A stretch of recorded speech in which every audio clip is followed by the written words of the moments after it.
నమస్తే, నేను Vamshi. Welcome to I news. Heroine Anupama Parameswaran తన వ్యక్తిగత జీవితానికి సంబంధించిన షాకింగ్ విషయాలను ఓ ఇంటర్వ్యూలో బయటపెట్టారు.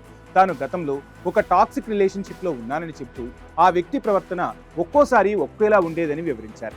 ఇందుకు అపరిచితుడు సినిమాలోని రెమో, అపరిచితుడు, రాము పాత్రలను ఉదాహరణగా చెప్పారు. ఇంతకీ అనుపమ తన గత రిలేషన్షిప్ గురించి ఏం చెప్పారు? ఆ పూర్తి వివరాలు ఇప్పుడు చూద్దాం. హీరోయిన్ అనుపమ పరమేశ్వరన్ తన వ్యక్తిగత జీవితానికి సంబంధించిన ఆసక్తికర విషయాలను తాజాగా ఓ ఇంటర్వ్యూలో పంచుకున్నారు.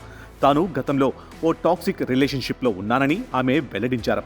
నార్సిసిస్టిక్ అబ్యూజ్ అంటే ఎలా ఉంటుందో వివరించే క్రమంలో అనుపమ తన అనుభవాన్ని అపరిచితుడు సినిమా పాత్రలతో పోల్చారు. ఒకరోజు ఆ వ్యక్తి రెమోలా ఎంతో ప్రేమగా, కేరింగ్గా ఉంటాడని, అలాంటి వ్యక్తి తన జీవితంలోకి రావడం నిజంగా అదృష్టమని అనిపిస్తుందని అనుపమ చెప్పారు. కానీ మరుసటి రోజే అదే వ్యక్తి అపరిచితుడులా పూర్తిగా మారిపోతాడని ఆమె వివరించారు.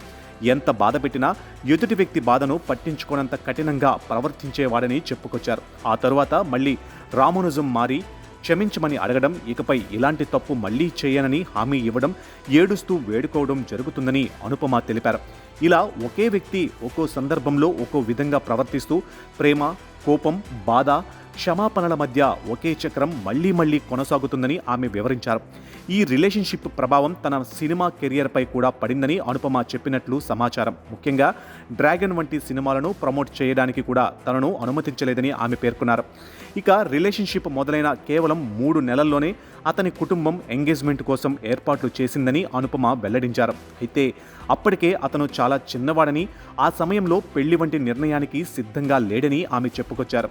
అయితే అనుపమ తన మాజీ భాగస్వామి పేరును మాత్రం వెల్లడించలేదు. దీంతో ఆమె ఎవరిని ఉద్దేశించి ఈ వ్యాఖ్యలు చేశారనే దానిపై ఇప్పుడు సోషల్ మీడియాలో చర్చ జరుగుతుంది.